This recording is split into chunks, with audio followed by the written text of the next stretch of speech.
Assalamualaikum warahmatullahi wabarakatuh. Bismillahirrahmanirrahim.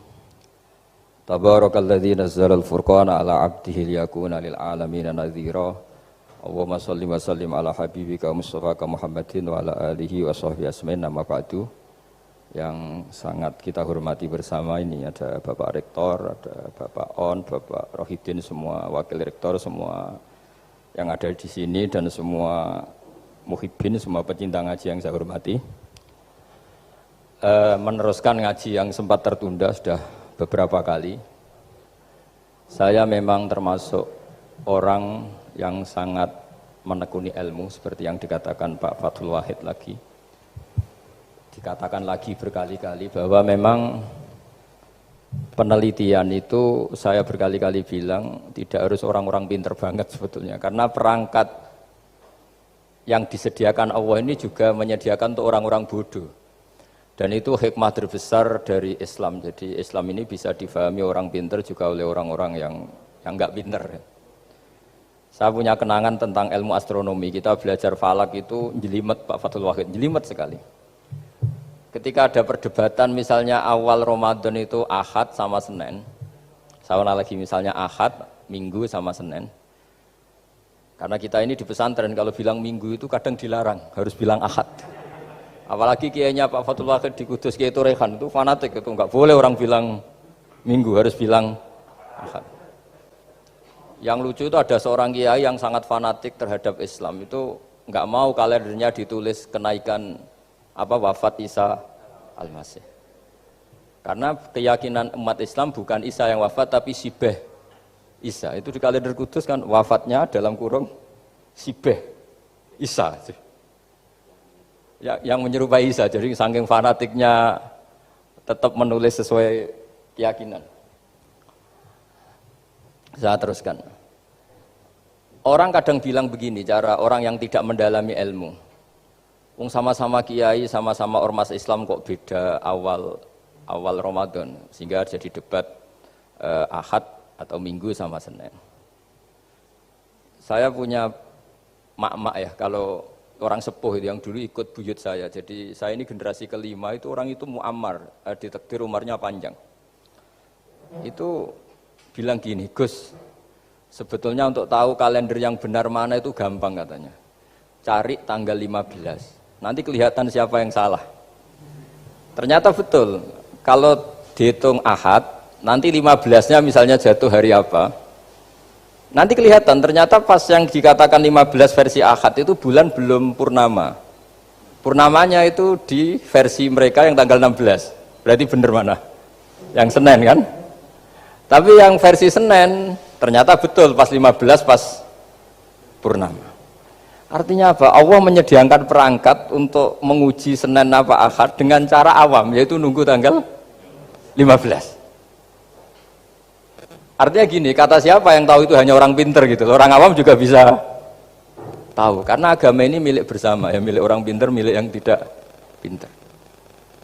Sehingga dalam pola-pola Islam, di antara madhab Syadzili, madhab Thariqah Naqsyabandiyah, itu beliau di antara kampanyenya gini, kata Thariqah Naqsyabandiyah, Thariqah kami ini yastawi fistifadatiha ar-rijalu wasibyan.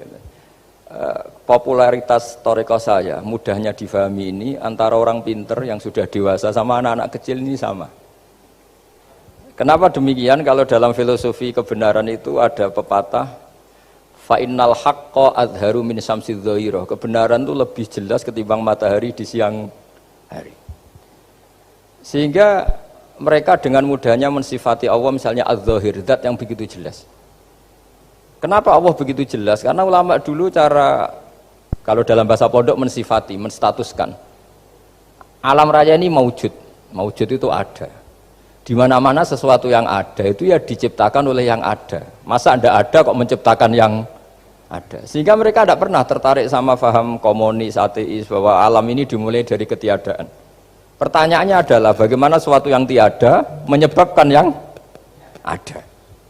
Sehingga ulama dulu pinter, sifat wajib itu apa? Wujud. Karena alam raya ini kadung wujud, kadung maujudat, maka Allah harus wujud.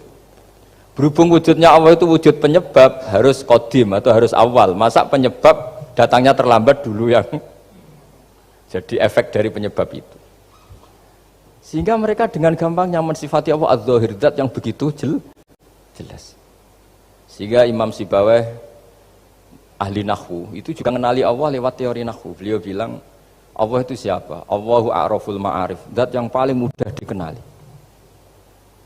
Nah sehingga tadi seperti yang dikatakan Pak Rektor, sebetulnya perangkat ilmu seperti tadi menemukan bulan itu diantaranya ditemukan kalau bulan tuh nggak rata itu ya lewat teori gambar, karena sekian jarak punya akibat sekian, punya misalnya kita melihat gunung kelihatannya indah, padahal di situ ya ada lubangnya, ada pohon yang tertebang, ada pemandangan yang nggak indah, tapi gara-gara dilihat dari jauh semuanya indah.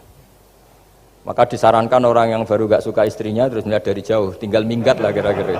Kalau ditinggal minggat 2 bulan itu mesti cinta lagi itu. Kan fungsinya baru kelihatan itu. Tapi kalau dekat terus tuh mesti sama neknya lah kira-kira gitu, sama mangkelnya itu. Sehingga itu ya dipakai teori juga dalam silaturahim. Di agama terkenal ada pepatah zuruhibban tasdad hubban. Jadi ya jangan sering ketemu, nanti kamu gampang cinta. Kalau sering ketemu ya gampang bosen lah kira-kira seperti itu. Nah, kemudian teori-teori awam ini dikembangkan. Yang awam, jadi dulu orang menemukan matahari itu besarnya kayak apa, rembulan besarnya seberapa, itu dilihat setiap kita melihat mobil, itu jarak 1 kilo masih kelihatan sekian meter. Nanti kalau 2 kilo berkurang sekian senti, kalau 3 kilo berkurang sekian senti, terus dikalikan ya kira-kira seperti itu. Kalau rembulan masih kelihatan segede itu berarti kali sekian pengurangan tadi, terus ditemukan. Makanya kita Pak Fathul Wahid yang di pesantren, yang memang serius ngaji, itu di situ ada ilmu falak, itu ditemukan sebelum ada teknologi. Jadi kita tahu gerhana itu lamanya berapa, terus yang kena gerhana sisi mana, terus itu dihitung. Karena dari dulu sains, ilmu itu di atas teknologi. Jadi kalau keyakinan kita di pesantren, teknologi itu hanya menyumbang nggak sampai 30%. Jadi orang bisa menemukan pesawat misalnya itu karena melempar batu, kalau masih ada tekanan batu itu tidak akan jatuh. Padahal batu itu tidak ada mesinnya, asal ada tekanan dia tidak jatuh. Terus dihitung kecepatan berapa yang menjamin sesuai itu tidak jatuh. Hanya ditemukan pesawat meskipun mau landing harus tetap banter, karena kalau tidak banter jatuh. Itu dihitung, artinya dari sains dulu baru ditemukan teknologinya untuk gimana supaya tetap kecepatan sekian itu ketika mau landing. Nggak boleh pesawat direm, kalau direm ya jatuh karena tadi seperti batu dilempar dia nggak jatuh ya kalau masih ada tekanan. Sehingga instrumen itu ditemukan juga di bab tauhid. Saya punya kitab namanya Hasyiatut Turmusi, dikarang ulama top Indonesia namanya Syekh Mahfud At-Turmusi. Itu beliau cerita Imam Al-Amudi itu ulama top, tapi dia itu unik, tiap ngajar santrinya itu ngajar matematika, ngajar ilmu eksak. Terus ditanya, sampai muridnya itu ragu, ini guruku masuk surga enggak, ini kiai kok hanya ngajar matematika. Ya kira-kira ngajar, ya seperti mahasiswa jenengan kan, ini rektor masuk surga enggak, ngomong teknik terus gitu loh. Tapi gurunya kayaknya enggak terima, diudhoni santrinya itu enggak terima, karena beliau seorang wali. Murid-muridnya itu bermimpi.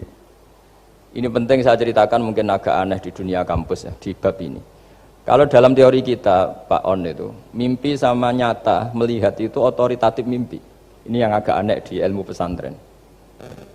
Jadi melihat jenengan langsung dengan mimpi itu otoritatif mimpi. Karena mimpi, ru'yal mukmin dijamin oleh Rasulullah sama dengan 46 juz'un minan nubuwah. Jadi persennya itu besar sekali, 46% dari juz'un minan nubuwah, otoritatifnya. Nah tentu tidur yang benar. Logikanya gini, kata-kata kitab-kitab menjelaskan. Orang kalau melihat langsung itu pasti terpengaruhi oleh cinta atau tidak cinta, senang atau tidak senang, sedang butuh apa enggak. Jadi kalau saya sedang butuh dengan Pak Rektor itu melihatnya dengan penuh harapan.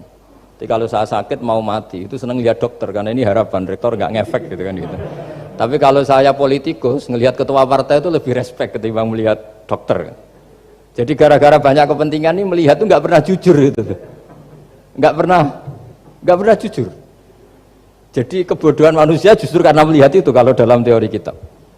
Makanya kalau dalam teori pesantren itu kebalik, anna sunyamun wa idza matu intabahu. Manusia itu hakikatnya tidur, baru setelah mati bangun. Misalnya kita di dunia nganggap uang itu penting, harta itu penting, jabatan penting. Setelah kita mati ternyata yang paling penting itu hanya sujud.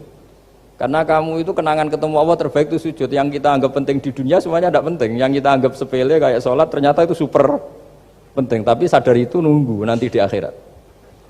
Ya saya ini termasuk syukur yang sadar sebelum sampai akhirat. Jadi termasuk orang yang beruntung lah gitu.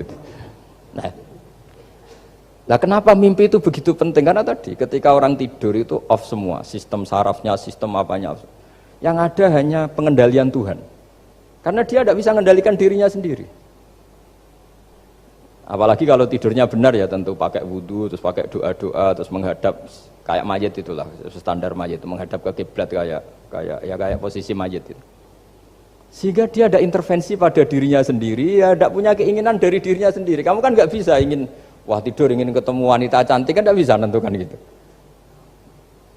Akhirnya ya benar-benar hanya milik Allah. Apalagi kalau kita bacanya benar, terus pikirannya benar. Makanya uniknya dalam Islam adalah doa mau tidur dengan wiridan setelah sholat itu ajarannya Nabi banyak mau tidur. Wiridan subhanallah 33, alhamdulillah 33, Allahu akbar 33 dan disempurnakan seterusnya itu ijazah Nabi kepada Sayyidah Fatimah itu untuk mau apa? Tidur. Bismika wada'tu jambi wa bismika arfa'u, sampai doanya panjang. Allahumma aljatu zuhri ilaika, panjang sekali doa mau tidur. Saya yakin jenengan ndak hafal dan ndak. Paling ya bismika wada'tu jambi apa? Bismika Allahumma ahyawamu. Itu sebagian ustadz bilang itu doa ngaji katanya. Ada seorang ustadz saking mangkelnya, ibu sudah baca doa ngaji? Belum, tak diwarai. Bismika Allahumma ahya bismika wa amut. Wah itu kan doa mau tidur Pak Ustadz. Iya biasanya kalau ngaji tidur. Jadi doa itu kalau itu doa mau. Akhirnya mimpi itu penting.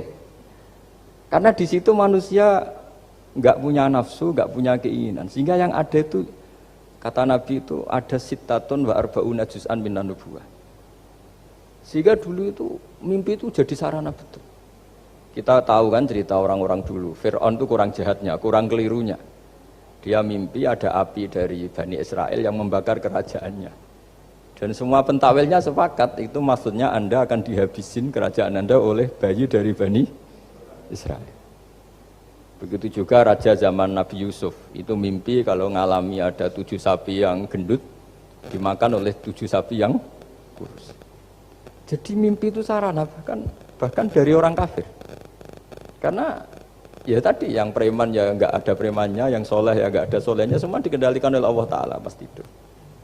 Sehingga tidur ini menurut agama lebih otoritatif, asal dengan tidur yang benar.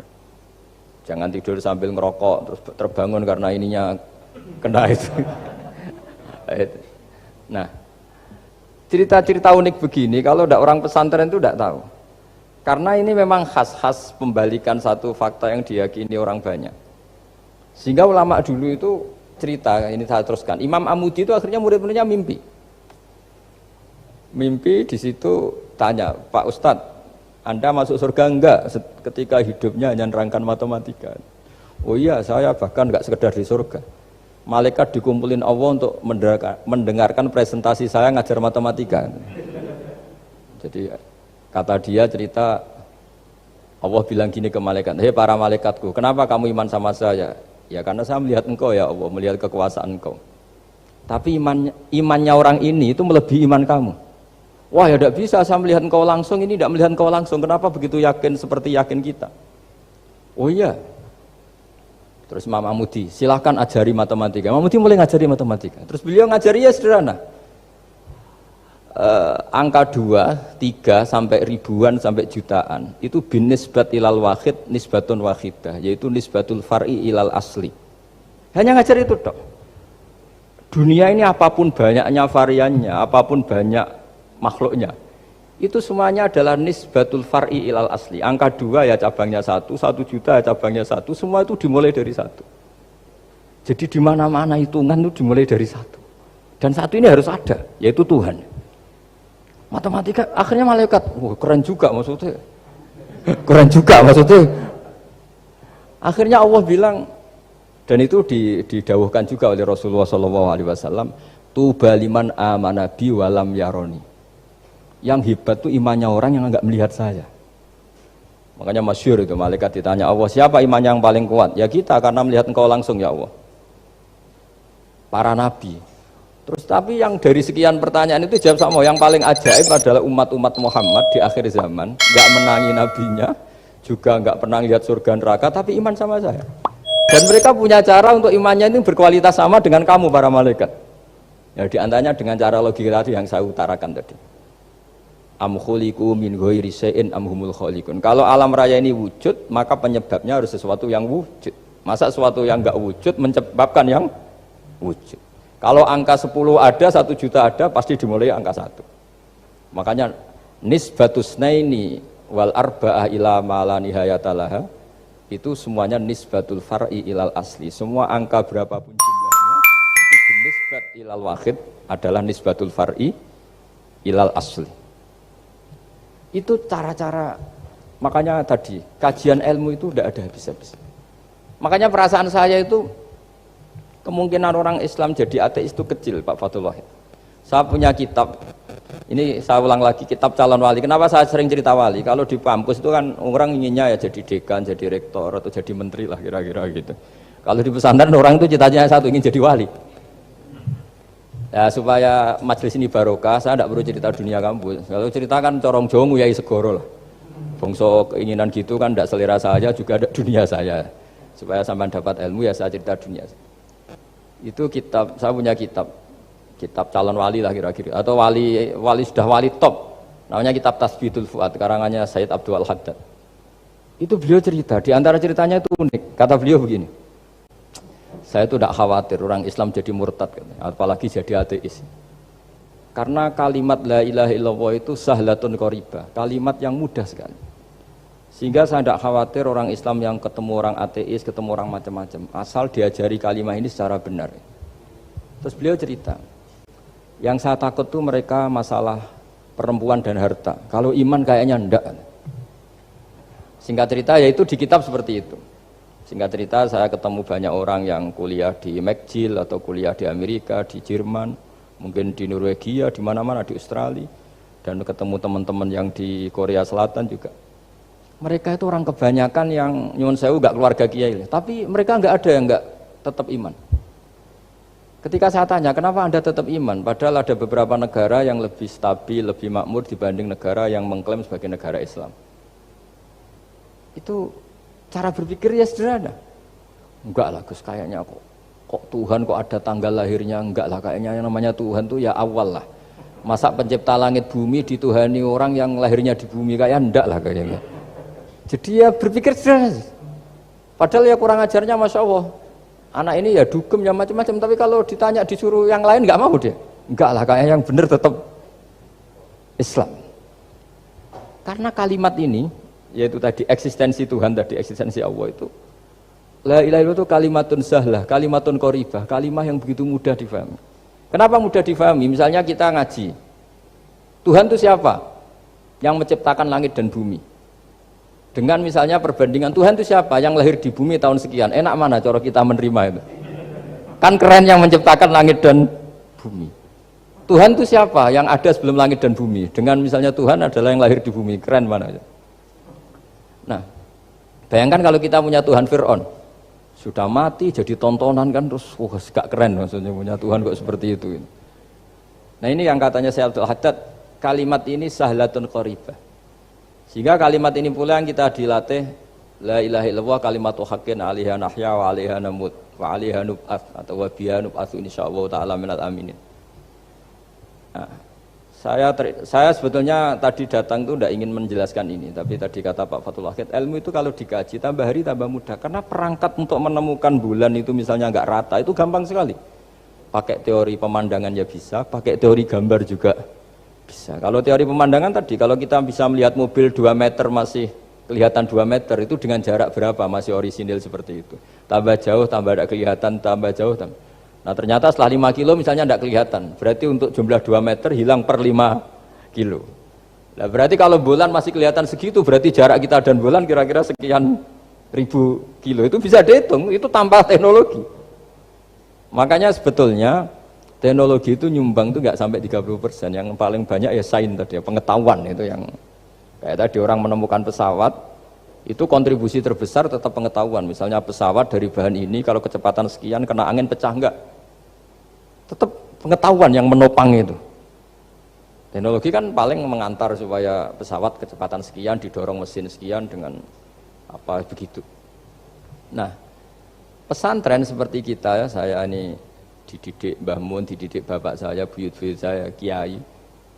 Itu sekali alim, yang alim betulan, itu ya alim betul. Ya karena memang yang repot nih sewu yang agak-agak dukun itu ya ribet itu.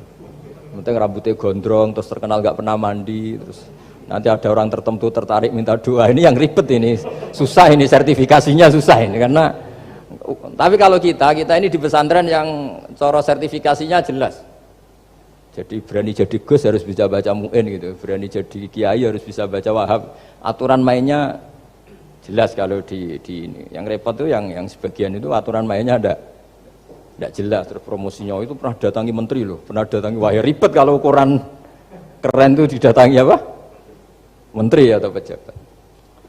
Saya teruskan ya, karena ilmu itu harus menyelamatkan kita sampai di depan Allah Subhanahu wa Ta'ala. Nah, ketika kita menyifati Allah itu az-zahir, zat yang begitu jelas.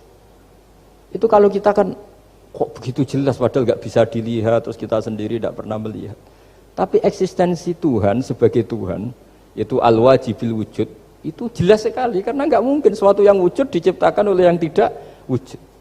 Kenapa harus awal? Masa pencipta datangnya terlambat? Terus juga harus bakok itu abadi atau al-akhir kalau dalam bahasa Quran. Masa zat yang superior kemudian kalah sama yang diciptakan? Berarti nanti ada kekuatan besar yang mengalahkan Tuhan. Ya kan ya aneh, kekuatan ini dalam kendalinya kemudian Allah kalah kan tidak mungkin. Makanya disebut al-akhir. Allah pasti tidak ada yang mengalahkan. Terus diantaranya lagi disebut qiyamuhu binafsihi. Kalau dalam bahasa Quran disebut al-qayyum, zat yang berdiri sendiri. Gak boleh Tuhan butuh yang lain. Kalau butuh yang lain berarti bergantung pada yang lain, dan nggak usah jadi Tuhan lah kalau masih butuh yang lain. Sehingga karena kekuatan ini, saya ulang lagi, karena kekuatan ini, ketika anak-anak mahasiswa kuliah di Jerman atau di Swiss, di negara-negara yang lebih bahagia ketimbang negara yang mayoritas Muslim, itu mungkin mereka tertarik sama sistem negara itu karena ada jaminan sosial ini. Tapi nggak pernah tertarik sama Tuhannya negara itu, karena dihitung-hitung tadi Tuhannya mesti keren kita gitu. Jadi, nah ini cerita ke saya Abdul Haddad, kata saya Abdul Haddad, kamu tidak usah khawatir lah umat Islam murtad atau jadi ateis gitu, karena penjelasan tauhid Islam itu begitu jelas. Jadi by design manusia itu pasti nerima tauhid kira-kira gitu. Jadi ini pentingnya adz-dzahir. Jadi Allah itu begitu apa? Jelas. Tapi Allah juga mensifati dirinya al-batin. Nah, al-batin itu gak mudah dikenali. Kenapa? Karena tubuh kita desainnya ini profan, tubuh kita tidak sempurna, rentan. Nah, tentu sesuatu yang nggak sempurna ini tidak bisa melihat zat yang super apa? Sempurna. Kita bisa rusak sementara Allah tidak. Nah karena alasannya tubuh kita ini didesain untuk rusak, maka di surga itu keyakinan para ulama orang bisa melihat Allah karena desain tubuhnya sudah dirubah dari desain profan menjadi keabadian. Sehingga di sini terus ada kelayakan melihat. Itu pun tetap min ghairi kaifin walan hisorin, tetap ya bisa melihat, tapi corong Jawa itu kecelok melihat tapi tidak sampai faham. Karena bagaimanapun Allah itu la tudrikul absar wa huwa yudrikul absar. Bagaimanapun Allah itu laisa kamitslihi syai'un, tidak ada padanannya. Jadi makanya Allah punya sisi adz-dzahir bisa dikenali sekali. Kenapa? Ya tadi nisbatus naini wal arba'ah ila ma la nihayata laha itu nisbatul far'i ilal asli. Saya punya kitab Pak Fathul Wahid, diajar Mbah Mun dulu, kitab Al-Husunul Hamidiyah. Itu yang ngarang itu ya kayak kelihatan ngawur, tapi ngawurnya orang alim. Jadi di situ ada gambar, gambarnya itu nggak jelas. Mungkin pengarangnya juga nggak bisa gambar kayaknya. Wah bulat, benang bulat ada, gambar gunung ada, gambar yang tambah ngawur ya banyak sekali. Gambarnya itu nggak ada yang jelas. Tapi dari nggak jelas itu beliau bilang gini, gambar yang bulat ini, yang nggak jelas ini, tetap kamu punya rumus kan? Itu dimulai dari satu titik. Mbok gambar gedung tingkat 5, mbok gambar hutan ada harimaunya, tetap dimulai dari satu titik. Ya alam raya ya seperti itu, mbok ada Mars, cek mau ada Jupiter, kayak tetap dimulai dari situ titik. Nah ini namanya nuqtatul wujud, titik kewujudan, yaitu Allah Subhanahu wa Ta'ala. Sehingga ketika kita ngaji, ketika di pesantren dulu, penjelasannya adalah Al-Quran maknanya dipadatkan di Fatihah, Fatihah dipadatkan di Bismillah, katanya Bismillah dipadatkan di titiknya Ba. Nah titik Ba ini dianggap titik awal wujud, bi kana makana wa bi yakunu mayakun. Kira-kira Allah mentitahkan karena saya semuanya yang ada, dan karena saya yang mau ada bisa saya adakan. Nah, itu sirinya lah. Jadi menerangkan tauhid itu pakai gambar. Gambarnya keliru sekali lah kalau dalam orang seni mesti ngeliat gak seni itu. Karena dia gak butuh gambarnya, butuh mau menjelaskan buat dunia sebanyak ini, buat alam raya sebanyak ini tetap dimulai dari satu titik. Nah, sehingga di sini ada tauhid qul huwallahu ahad, Allahus samad, tak terus ya. Nah saya mohon lewat penjelasan ini ya, baik orang yang ahli teknik maupun ahli medis, ahli apa saja, tolong latihlah memberi penjelasan yang mudah, sehingga agama ini mudah dicerna. Sehingga kalau ini dijelaskan cara mudah beragama itu jadi gampang. Makanya ciri utama agamanya orang-orang baik itu satu, man radiya billahi robba. Radiya itu seneng banget. Kenapa seneng banget? Karena memang agama ini nyaman, indah.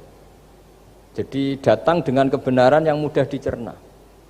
Coba kalau agama ini datang dengan cara misalnya gini, kamu harus menuhankan ini, dan kita tahu itu lahirnya di bumi, kan ada yang ganjel. Kok Tuhan sama buminya dulu, buminya ini gimana ini? Kan pusing. Bu Anda profesor nggak bisa jawab itu. Tapi kalau Tuhan itu adalah yang ada sebelum langit dan bumi, kan ya iyalah, masa Tuhan terlambat datangnya, kan terus enak gitu menerimanya itu. Makanya diantara kekalahan Fir'aun berdebat, ya Nabi Musa ya Nabi lah, juga proses ya. Nabi Musa ketika ditanya Fir'aun, wama Rabbul Alamin, Tuhan kamu itu siapa? Jawabnya Nabi Musa, Rabbus samawati wal ardi, yang menuhani langit dan bumi. Itu Fir'aun masih bisa ngeles. Saya jalan-jalan kemana-mana, yang dituhankan saya, berarti yang Tuhan ya saya dong. Ma'alim tulakum min ilahin apa? Ghairi, kata Fir'aun. Soal Tuhan kamu di langit begini, kata Fir'aun. Haman dipanggil, Haman bikinkan piramida yang paling tinggi, saya ingin melihat Tuhannya Musa. Musa bingung kan, padahal kalau naik piramida nanti Fir'aun pun tidak bisa melihat Allah kan. Wong yang nabi yang kiai aja gak bisa melihat, apalagi Fir'aun. Padahal celakanya ketika dia tidak melihat Allah, dia akan mengatakan Allah itu tidak ada, ribet kan. Itu penjelasan tentang Tuhan yang sebetulnya sudah absolut lah. Rabbus samawati wal ardi, Tuhannya langit dan bumi. Tapi itu gak ngefek, di perdebatan gak ngefek. Yang ngefek adalah ketika Musa bilang gini, Rabbukum wa rabbu abaikumul awwalin, sing nuhani buyutem. Wah kaget pengawal-pengawalnya langsung do iman, meskipun secara siron, secara rahasia. Iya, nah, Quran pangeran berarti buyutnya radi pangeran. Kan pangerannya putu nih, berarti buyutnya wah ribet kan. Ya kalau Fir'aun Tuhan, bapaknya tambah Tuhan kan, mbahnya, buyutnya. Akhirnya kata pengawal Fir'aun, geblek tenan Fir'aun. Artinya apa? Kadang argumentasi yang sudah benar, yaitu Tuhannya langit dan bumi kan ya benar lah. Tapi itu tidak ngefek, di perdebatan tidak ngefek. Yang ngefek adalah ketika Rabbukum wa rabbu abaikumul awwalin, yang nuhani nenek moyang kamu. Orang mulai mikir, kalau Fir'aun itu Tuhan, lalu nenek moyangnya Tuhannya siapa? Jadi ini seninya, makanya diantara syarat Nabi, jadi Nabi itu sidik, amanat, tabligh, fatona. Fatona itu ada kecerdasan. Dulu Nabi ya sering dibully, jangan kira Nabi itu enggak sering dibully, sering juga Pak Rektor. Jadi ada unta itu kena kudis. Kudis itu ya jenis penyakit menular lah. Nabi dengan teori tawakalnya, Nabi itu punya dua teori, kadang pakai teori tawakalnya, kadang pakai teori preventif. Makanya Nabi pernah ngendikan kalau ada penyakit menular di situ, kamu jangan di situ.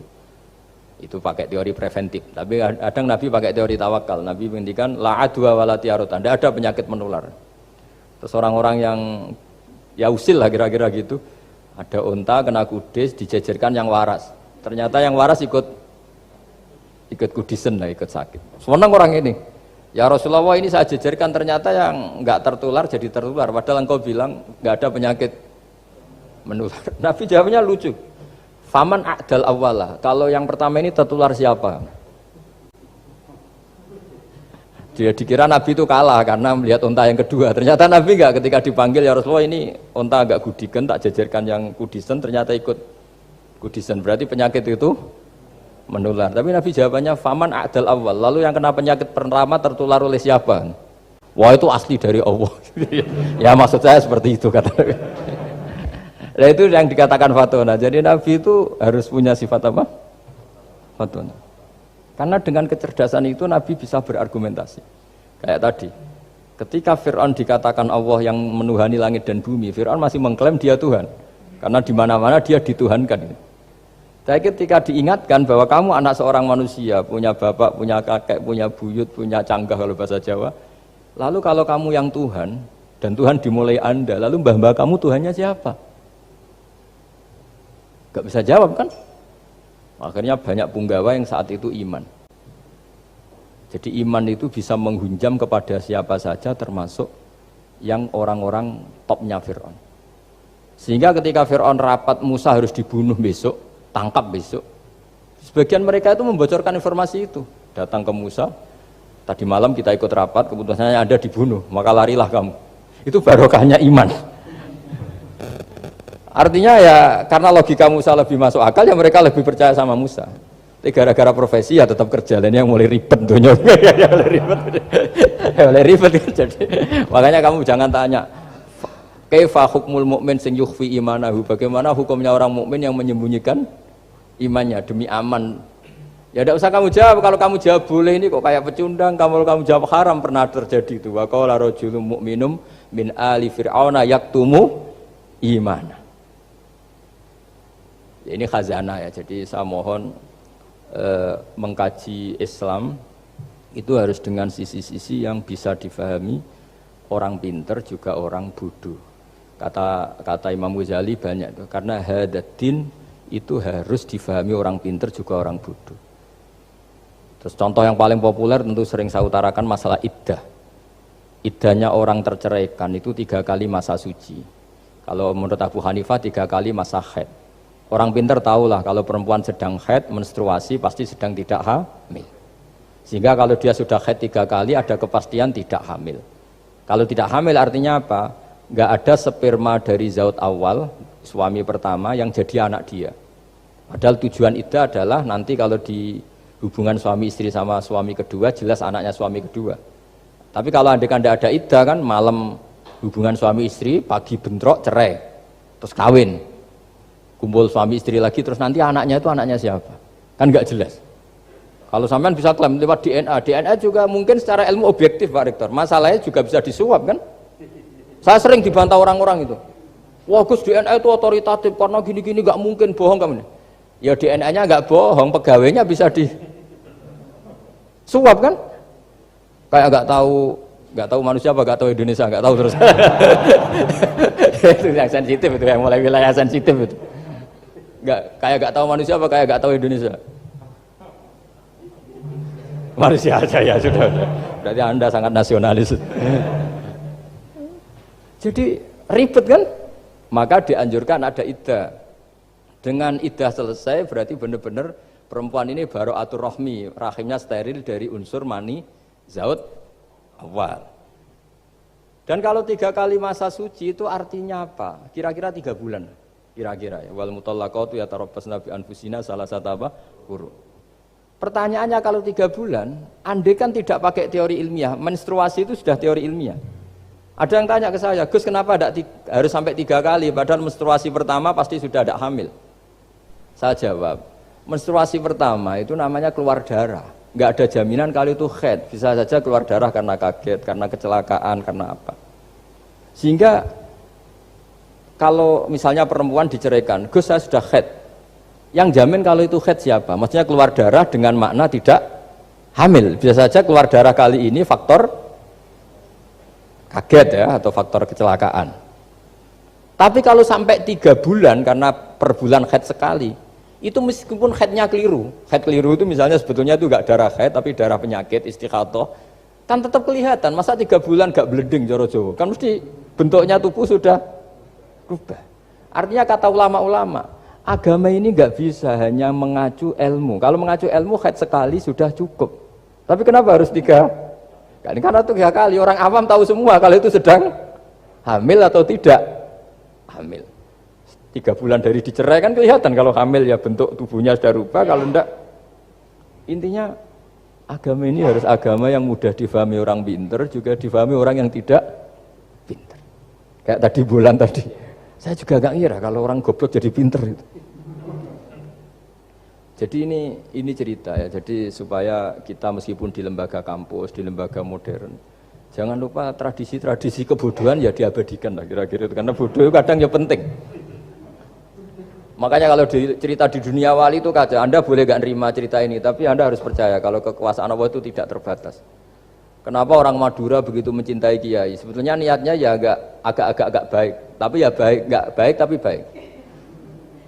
Ada santri itu Madura, dia saking percaya sama kiai itu ya khidmah, bikin teh, masakan kiai, mijitin kiai, pokoknya waktunya diberikan semua untuk kiai. Dan dia nggak pernah ikut ujian.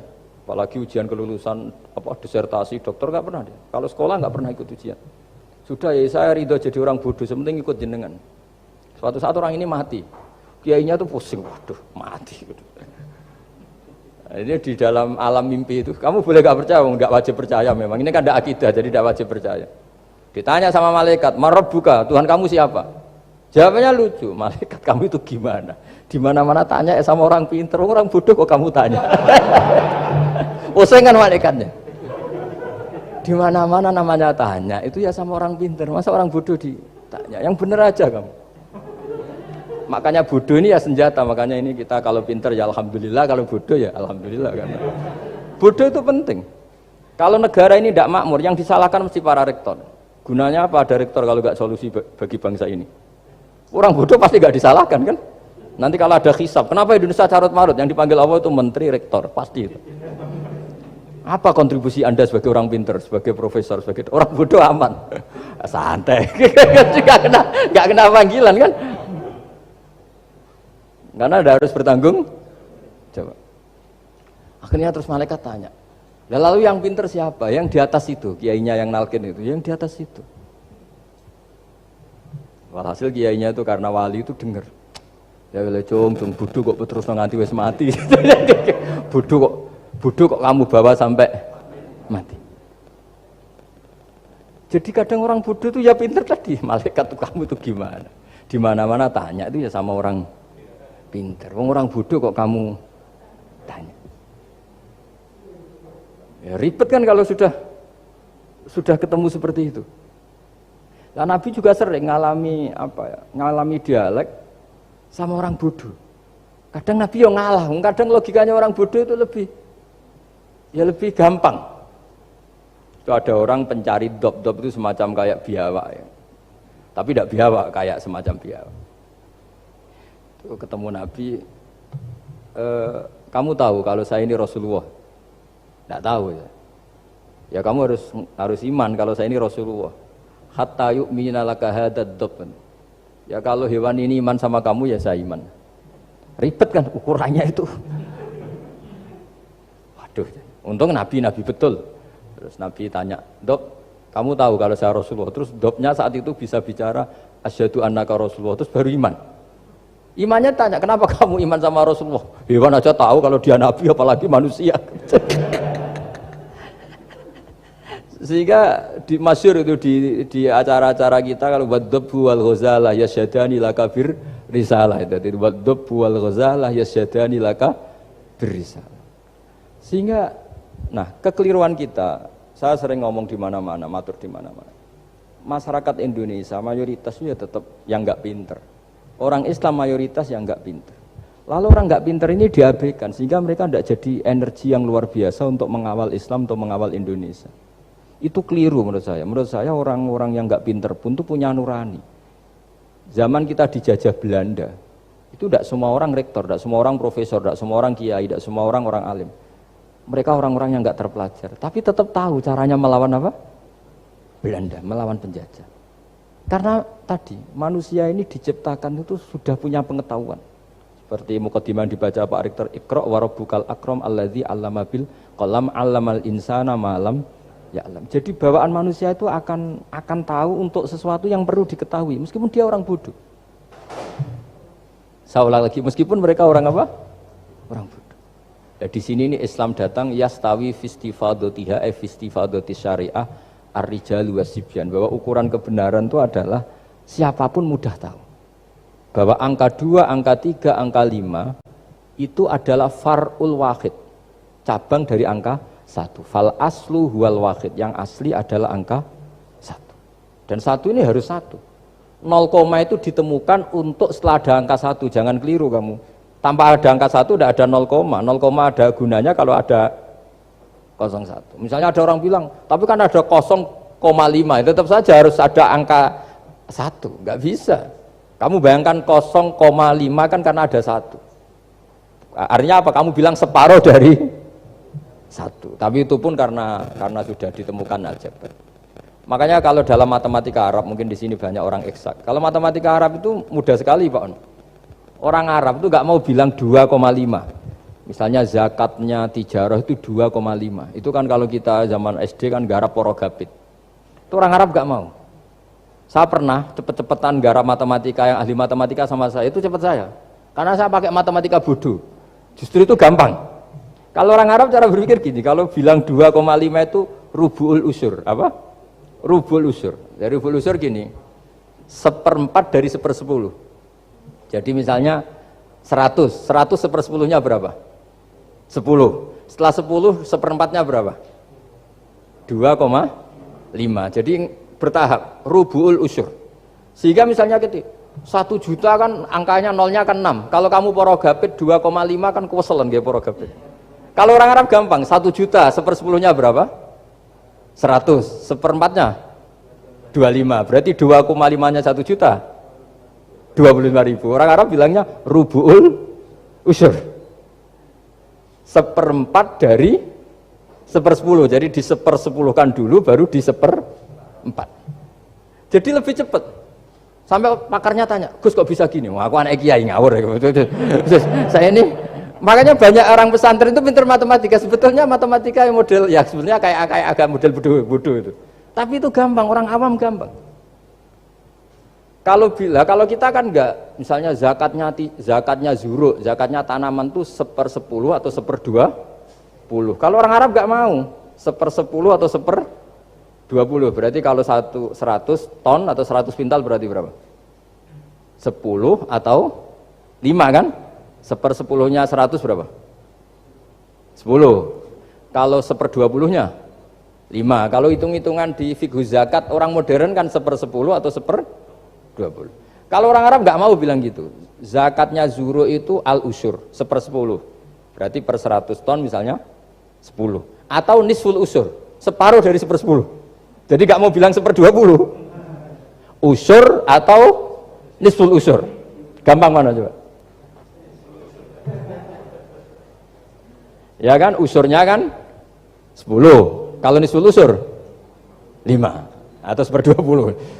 Daripada gawe porogapit, wah seruat. Jadi kita ini yang kelihatan goblok matematikanya ya pinter juga gitu. Meskipun ya tetap goblok karena tidak nekuni gitu. Sehingga di pondok itu ya dulu diajarkan faraid, falak itu ya gampang sekali karena memang hitungan Arab gitu. Kalau bilang 2/3 itu sulusani apa? Jadi 6. 2/3-nya 6 berapa? 6 sulusnya berapa? Sepertiganya 2. Nah, sepertiga itu sepertiga 2 kali. Berarti berapa? 4.